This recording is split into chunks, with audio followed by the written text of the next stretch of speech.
नमस्कार, मैं कविता सिंह और आप देख रहे हैं DNN इंडिया। पुष्कर मेले के दौरान यात्रियों की संख्या में वृद्धि को देखते हुए राजस्थान रोडवेज ने 30 अक्टूबर से 60 नई बसों की सुविधा की है। ये कदम तीर्थयात्री और पर्यटकों को सुविधा प्रदान करने के लिए उठाया गया है। इस दौरान पुष्कर मेले में 1 या 2 दिन नहीं बल्कि 5 दिन तक अजमेर पुष्कर मार्ग पर वन वे यातायात रखा जाएगा। सरकारी वाहन और मेला ड्यूटी में लगे कर्मचारियों के निजी वाहनों के लिए अलग अलग पास जारी होंगे। पुष्कर मेले के दौरान यात्रियों की संख्या में वृद्धि को देखते हुए राजस्थान रोडवेज ने 30 अक्टूबर से नई 60 अतिरिक्त बसों की सुविधा की है। ये कदम तीर्थयात्रियों और पर्यटकों को सुविधा प्रदान करने के लिए उठाया गया है। इस दौरान पुष्कर मेले में 1 या 2 दिन नहीं बल्कि 5 दिन तक लगातार अजमेर पुष्कर मार्ग पर वन वे यातायात रखा जाएगा। सरकारी वाहन और मेला ड्यूटी में लगे कर्मचारियों के निजी वाहन के लिए अलग अलग पास जारी होंगे। अजमेरू आगार में रवि शर्मा ने बताया कि अजमेरू के पास लगभग 140 बसें पहले से मौजूद है, लेकिन पुष्कर मेले को देखते हुए 60 अतिरिक्त बसें जो सिर्फ पुष्कर मेले के लिए संचालित की जाएगी। इसके अलावा अगर यात्री भार ज्यादा हुआ तो अजमेर आगार में संचालित 140 बसों में से कुछ बसें और लगवाई जाएगी। 30 तारीख से जो पुष्कर मेला शुरू हो रहा है उसके लिए रोडवेज ने पर्याप्त बसों की व्यवस्था की है। अजमेरू आगार के पास लगभग 140 बसें हैं। इनके अलावा 60 बसें जो कि सिर्फ पुष्कर मेले के लिए ही उपयोग में ली जाएगी, अन्य आगारों से डिमांड की गई है। नहीं, 60 बसें जो रहेगी वो सिर्फ पुष्कर मेले के लिए रहेगी। इसके अलावा अगर जरूरत पड़ेगी तो 140 जो बसें अपने पास है उनमें से भी अजमेर में सुबह शाम की ठंड और दिन भर धूप सर्दी का मौसम अभी महसूस नहीं हो रहा है, लेकिन शहर के पुराने रोडवेज बस स्टैंड परिसर में सजे तिब्बती मार्केट ने अपनी दुकानों को सजा लिया है। शहर में सर्दी का मौसम शुरू होते ही दीपावली पर नेपाल और तिब्बत के आसपास के इलाकों से आने वाले व्यापारी नगर परिषद प्रशासन की अनुमति से अगले 4 महीने तक अजमेर में ऊनी कपड़ों की बिक्री शुरू कर देते हैं। अजमेर में सुबह शाम की ठंड और दिन भर धूप देखकर सर्दी के मौसम का अभी एहसास नहीं हो रहा, लेकिन शहर के पुराने रोडवेज बस स्टैंड परिसर में नेपाली और तिब्बतियों ने अपनी दुकानों को सजा लिया है। शहर में सर्दी का मौसम शुरू होते ही और दीपावली पर नेपाली और तिब्बती के आसपास इलाकों से आने वाले व्यापारी नगर परिषद प्रशासन की अनुमति से अगले 4 महीने तक अजमेर में ऊनी कपड़ों की बिक्री शुरू कर देते हैं। विक्रेता टेंजल ने जानकारी देकर बताया कि पिछले 59 सालों से लगातार वे अपने ऊनी कपड़ों की बिक्री अजमेर में करते आए हैं, जिसमें नई नई वैरायटी के ऊनी वस्त्र ग्राहकों का मन मोह लेते हैं। उन्होंने बताया कि 31 अक्टूबर को इस मार्केट का विधिवत शुभारंभ कर दिया जाएगा, जिसमें बच्चों से लेकर बड़ों तक सभी के लिए अलग अलग तरह के ऊनी वस्त्र की बिक्री शुरू कर दी जाएगी। इस बार जो है अभी हम यहाँ पे सभी अजमेर वासियों को सबसे पहले नमस्कार। और हम यहाँ पे 59 ईयर्स से अजमेर पे आ रहे हैं तो गर्म कपड़ा बिक्री करने के लिए। तो हर साल हम विंटर पे ही आते हैं। तो हमारा ये जो ओपनिंग जो है और 31 को अक्टूबर 31 को है, तो हम नए वैरायटी लेके हर साल हम नए वैरायटी लेके आते हैं। लेडीज़ हो गया, बच्चों और जेंट्स सभी के लिए हम जो नए कपड़े वैरायटीज वगैरह लेके आते हैं। जी, कितने दिन के लिए सेल लगाते हैं आप लोग? ये हम 3 महीने के लिए लगाते हैं। हम नवंबर 1 तारीख से और फरवरी 1 तारीख तक। इस बार कोई नया पैटर्न आया? इस बार जो हर साल हम नए लेके आते हैं सर। इस बार कोई खास? इस बार आ गया तो बच्चे का जो सूट वगैरह है और जेंट्स लेडीज जैकेट वगैरह नए वैरायटीज आए हैं और लेडीज के लिए शॉल्स स्वेटर्स वगैरह सब इस बार नए लेके आए हैं। कितने लोग यहाँ पे हमारा जो है 43। श्री अग्रवाल पंचायत धड़ा निस्बरिया बोर्ड अजमेर का दीपावली स्नेह मिलन और अन्नकूट महोत्सव का आज समापन किया गया। इस दौरान संस्था के सदस्यों जिनकी उम्र 75 वर्ष हो चुकी है उनका सम्मान किया गया। आयोजन वरुण सागर रोड स्थित थड़े के कार्यसिद्धि बालाजी मंदिर प्रांगण नूतन भवन में किया गया। श्री अग्रवाल पंचायत थड़ा निस्बरिया बोर्ड अजमेर दीपावली स्नेह मिलन और अन्नकूट महोत्सव का आज समापन किया गया। इस दौरान संस्था के सदस्यों जिनकी उम्र 75 वर्ष हो चुकी है उनका सम्मान किया गया। आयोजन वरुण सागर रोड स्थित थड़े के कार्यसिद्धि बालाजी मंदिर प्रांगण नूतन भवन में किया गया। सचिव संदीप गोयल और संरक्षक हनुमान दयाल बंसल ने जानकारी देकर बताया कि हर वर्ष की भांति इस वर्ष भी दीपावली स्नेह मिलन और अन्नकूट महोत्सव का आयोजन किया गया। साथ ही संस्था के सभी परिवारों के समस्त सदस्यों का सामूहिक सहभोज का आयोजन वरुण सागर रोड स्थित थड़े के कार्य सिद्धि बालाजी मंदिर प्रांगण नूतन भवन में किया गया। इस कार्यक्रम में विधानसभा अध्यक्ष सहित कई गणमान्य व्यक्ति भी शामिल हुए। कार्यक्रम में सायं 4 बजे से महिलाओं और बच्चों के लिए हाउजी, चेयर रेस और मनोरंजन कार्यक्रम का भी आयोजन किया गया। सायं 6 बजे बालाजी महाराज की भव्य महाआरती कर 501 किलो का अन्नकूट भोग लगाया गया। इसके पश्चात संस्था के सदस्यों की उम्र जिनकी 75 वर्ष उम्र हो चुकी है उनका सम्मान समारोह किया गया। कार्यक्रम में कार्यकारिणी के पद अधिकारी मनमोहन गोयल, हनुमान दयाल बंसल, राम अवतार अग्रवाल, रूप नारायण गोयल, राजकुमार गर्ग, सजीव गोयल, मनीष अग्रवाल, राम नारायण अग्रवाल, आशीष गुप्ता, अखिल गुप्ता, सीमा गुप्ता, अनुजा गोयल और अनु गोयल, गोविंद नारायण बंसल भी मौजूद रहे। सर, ये श्री अग्रवाल पंचायत दड़ा निस्बरिया बोर्ड अजमेर का दिवाली स्नेह मिलन और अन्नकूट महोत्सव आज वरुण सागर रोड पे संस्था का नए प्रांगण के ऊपर आयोजित किया गया। ये पिछले 125 सालों से ये कार्यक्रम चल रहा है। आज हमारे यहाँ पे बीच में विधानसभा के अध्यक्ष श्री वासुदेव जी दिनानी साहब भी यहाँ पधारे और उन्होंने अपने श्रीमुख से 2 शब्द समाज के लिए और अग्रसेन जी महाराज की जयकार के साथ समाज को बहुत बहुत आभार व्यक्त किया कि उनको आप यहाँ पे बुलाया।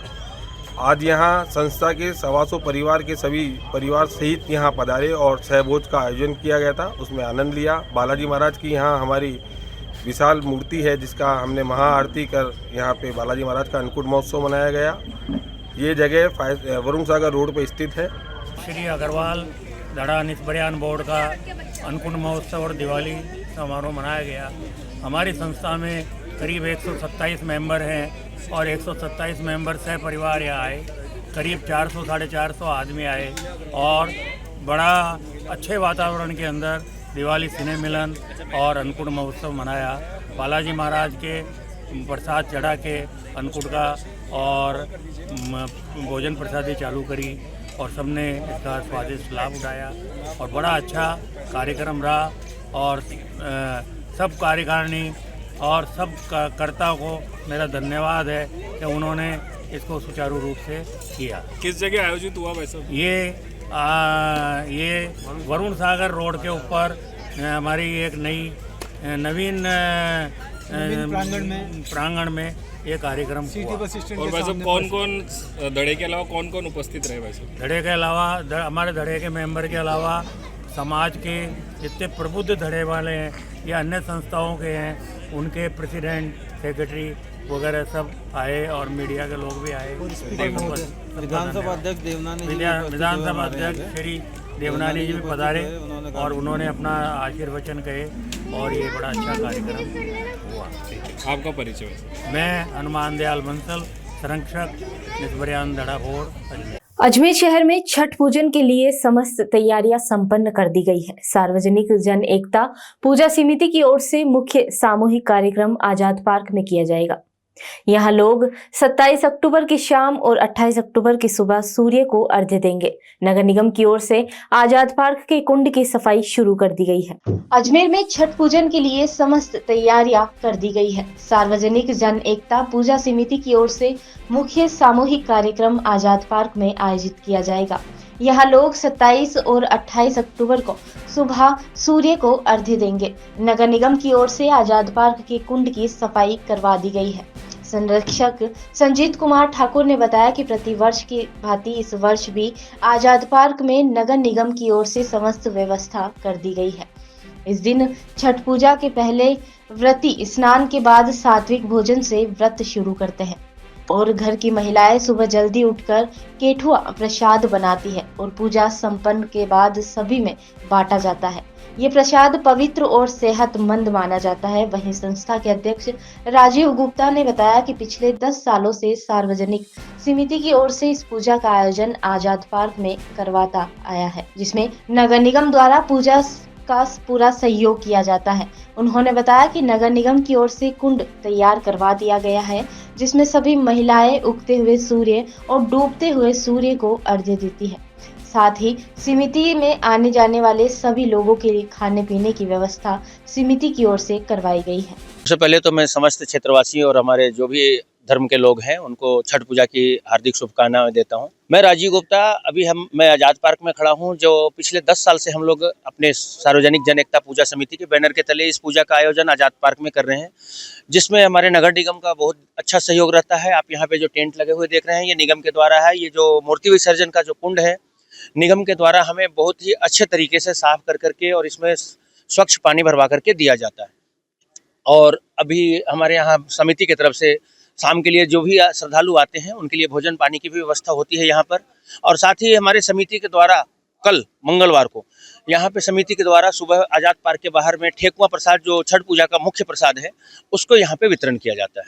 हाँ, बारिश का मौसम है, पर हम लोग सब माता जी के ऊपर छोड़ते हैं। ये तो भगवान की मर्जी है, जो भगवान चाहेंगे वही होगा। इसमें हम लोग कुछ नहीं कर सकते, क्योंकि देखिए हम लोग जिनकी पूजा कर रहे हैं, आप अभी तक किसी भगवान को देखे नहीं होंगे, ना तो किसी ने कोई सुना होगा कि, मतलब सुनना तो सभी ने है कि भगवान होते हैं, लेकिन साक्षात अगर हमारे पृथ्वी के ब्रह्मांड के एक भगवान है, जो वो है हमारे सूर्यदेव, जिसको सभी धर्म के लोग देखते हैं, जिनके बिना प्रकृति का चलना मुश्किल है और प्रकृति उनके बिना नहीं चल सकती। हम उन्हीं सूर्यदेव की आज यहाँ पे पूजा करते हैं और डूबते हुए सूर्य को अर्घ देते हैं। डूबते हुए सूर्य को अर्घ इसलिए दिया जाता है, हमारे मतलब कहने का मतलब ये है कि डूबने वाले को ही सम्मान उतना ही देना चाहिए जितना आने वाले का सम्मान हो, उगने वाले का सम्मान हो। आज़ाद पार्क में छठ पूजा की काफ़ी बहुत बेहतरीन जो हर साल होती है, उस प्रकार से तैयारियां हो चुकी है। लगभग 4 बजे तक बिल्कुल कंप्लीट हो जाएगी और जितने भी छठ पूजा वाले हैं लगभग यहीं आते हैं और बहुत ही अच्छी व्यवस्था होती है। आज शाम को संस्कारक हम लोग बोलते हैं, वो संस्कारक होना है और फिर कल सुबह मतलब डूबते हुए सूरज और सुबह उगते हुए सूरज की पूजा होकर के इनका पूरा। किस प्रकार पूजा होती है? यह हमारे यहाँ क्या है, बिहार के हिसाब से एक है ठेकुआ नाम का प्रसाद, जो महिलाएं रात को ही बना देती है 3 बजे के बाद, है ना। फल फ्रूट से सब क्या है, पानी में खड़ा होकर के जो पूजा करने वाली महिलाएं हैं, वो अपने जो भी सूप होता है, बर्तन होता है, थाली होता है, उसमें डाल के सब प्रभु के अर्पित करते हैं। टोटल देखा जाए तो 4 दिन का पर्व है। पहला दिन होता है नहा खा, उस दिन में कुछ विशेष चीजें होती है जिसको खाना पड़ता है महिलाओं को, जैसे कद्दू की, चने की सब्जी जरूरी है खाना, है ना, दाल चावल जो भी बन के खाया जाता है। फिर उसके बाद दूसरे दिन होता है खरना। खरना के दिन खीर, रोटी और फ्रूट का भोग लगता है भगवान को। उसके बाद से महिलाएं किसी भी प्रकार की कोई पानी, खाना कुछ भी ग्रहण नहीं करती है ना। सीधे जो है ना शाम को जो पूजा होता है उसके बाद में फिर सुबह पूजा होगा, उसके बाद ही वो कुछ भी खाएंगे पिए, लगभग 9-10 बजे के बाद। यानी कि लगभग 76 घंटे लगभग जो है ना बिल्कुल कोई जल बिना निर्जल रहती है महिलाएं। वो इसमें पुरुष भी करते हैं। आजकल तो एक प्रभु का ये कृपा हो चुका है कि पूरी दुनिया में नाम हो रहा है छठ पूजा का, और यहाँ तक है कि जो हिंदू तत्व के लोग हैं, जो अपने हिंदू धर्म में हैं, वो भी अब आगे होके आ रहे हैं। यहाँ तक कि जैन धर्म के लोग या कई प्रकार के जो समाज के लोग हैं, अब वो छठ पूजा में कर रहे हैं, क्योंकि लगभग हो चुकी है, बस 1-2 घंटे में सारी कंप्लीट हो जाएगी। पानी वगैरह भी बदलाव? हाँ, पानी भी बिल्कुल चेंज हुआ है, पूरी इसकी टैंक की पूरी सफाई हुई है, बिल्कुल नीचे से पूरी धुलाई होकर के रिपेयरिंग तक हुई है। नगर निगम द्वारा रिपेयरिंग करा दी है। आज बिल्कुल यहाँ शाम को कुछ भजन संध्या के प्रोग्राम भी है और अपने सारे जो है ना जो भी। यहाँ रुकते हैं एक छोटे से ब्रेक के लिए। कैंसर बीमारी ही ऐसी है, चिंता तो होगी ना। लेकिन अब अपनी चिंता को बदलो विश्वास में, क्योंकि आदिनाथ कैंसर मेडिसिटी में है रेडियोथेरेपी, कीमोथेरेपी और कैंसर सर्जरी के उपचार के साथ आधुनिक सुविधाएं भी। विजिट करें आदिनाथ कैंसर मेडिसिटी एट चाची आवास अजमेर।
बॉलीवुड में आर्मी ट्रेनर फिल्म एक्टर याकूब खान आज अजमेर शरीफ दरगाह हाजिरी देने पहुंचे, जहां अपने परिवार के साथ सूफी हजरत ख्वाजा गरीब नवाज रहमतुल्लाह अलैहि की बारगाह में अकीदत की चादर और फूल पेश किए, जहां उन्हें दरगाह में जियारत अंजुमन मेंबर सैयद मुनव्वर पहलवान ने करवाई और सैयद कासिम अली ने उन्हें भेंट किए। बॉलीवुड में आर्मी ट्रेनर फिल्म एक्टर याकूब खान आज अजमेर शरीफ दरगाह में हाजिरी देने पहुंचे, जहां उन्होंने अपने परिवार के साथ सूफी हजरत ख्वाजा गरीब नवाज रहमतुल्लाह अलैहि बारगाह में अकीदत की फूल और चादर पेश किए, जहां उन्हें दरगाह में जियारत अंजुमन मेयर सैयद मुनव्वर पहलवान ने करवाई और सैयद कासिम अली ने उन्हें भेंट किया। इस मौके पर याकूब खान ने अपने जीवन में कामयाबी की दुआ भी मांगी और अपना जीवन समाज सेवा में समर्पित करने की ख्वाहिश जाहिर की। खान ने मीडिया से बातचीत में बताया कि फिल्म दुनिया में उन्हें खूब मान सम्मान मिला। उन्होंने बॉलीवुड के कई फिल्म स्टार को आर्मी ट्रेनिंग दी है। किसान की जिंदगी जीने वाले याकूब खान ने बताया कि उन्होंने बड़ी मेहनत और शिक्षा के दम पर स्पोर्ट्स में राष्ट्रीय स्तर पर खेला है।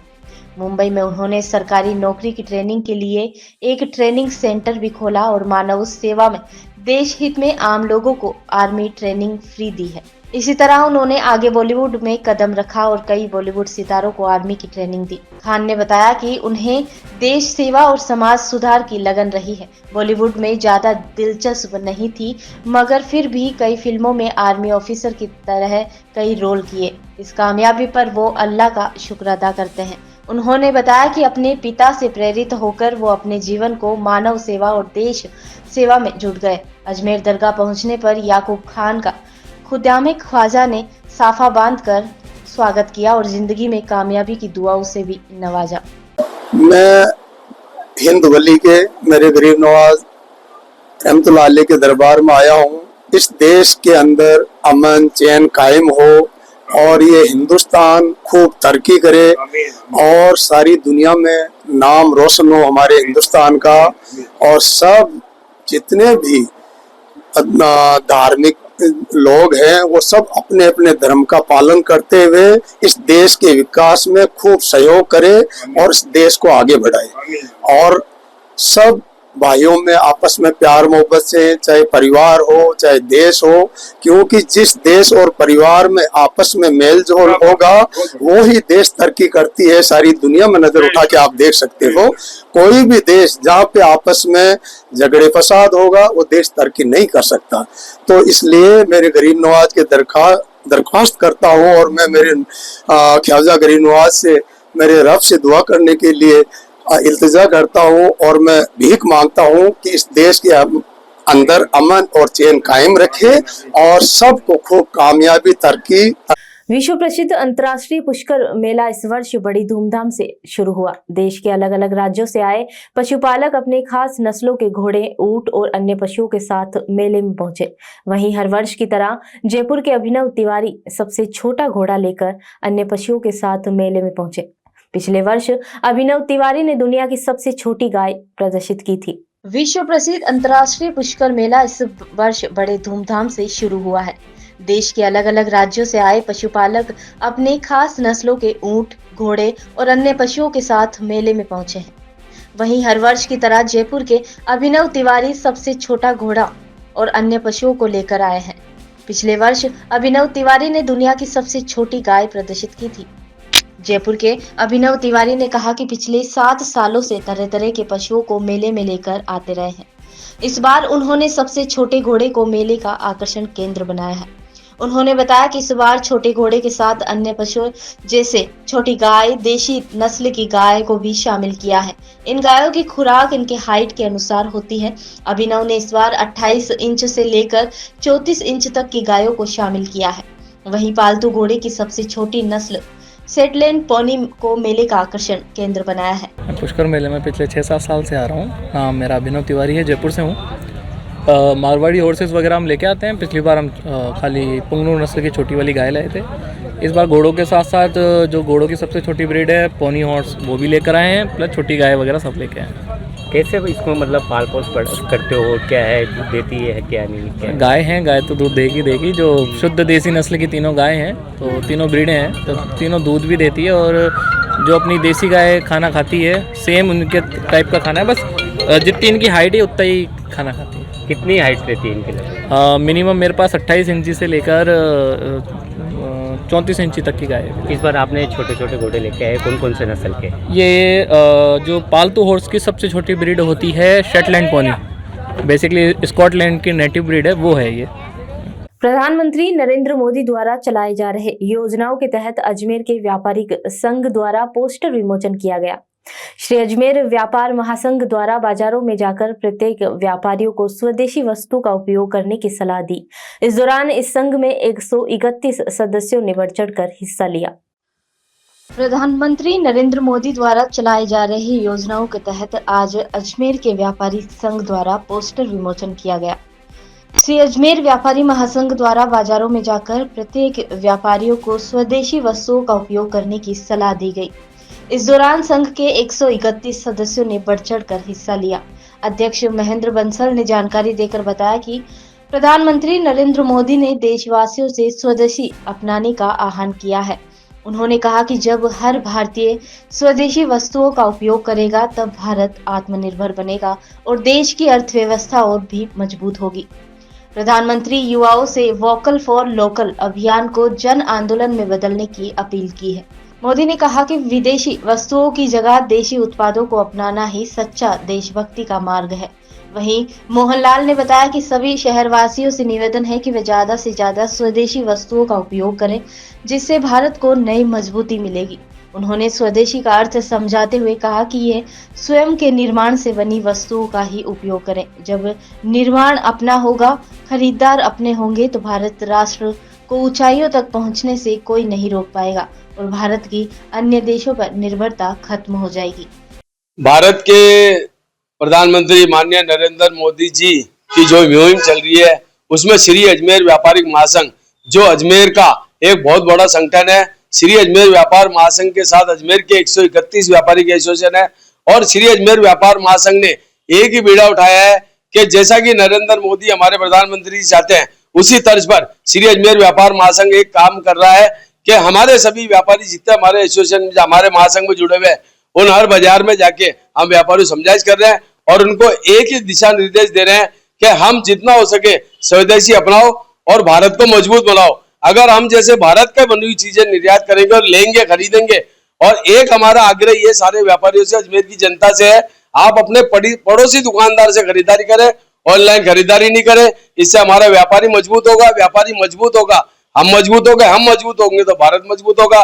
तो आज इसी उद्देश्य से श्री अजमेर व्यापार महासंघ ने एक स्टिकर का विमोचन किया है और ये स्टिकर हम अजमेर शहर के जितने हमारे श्री अजमेर व्यापार महासंघ के अधीन में व्यापारिक एसोसिएशन आते हैं उन सब बाजारों में हम स्वयं जाएंगे और हर दुकान पे स्टिकर लगाएंगे और व्यापारियों से ये आग्रह करेंगे कि आप जितना हो सके स्वदेशी माल बेचो और भारत का बना हुआ माल बेचो।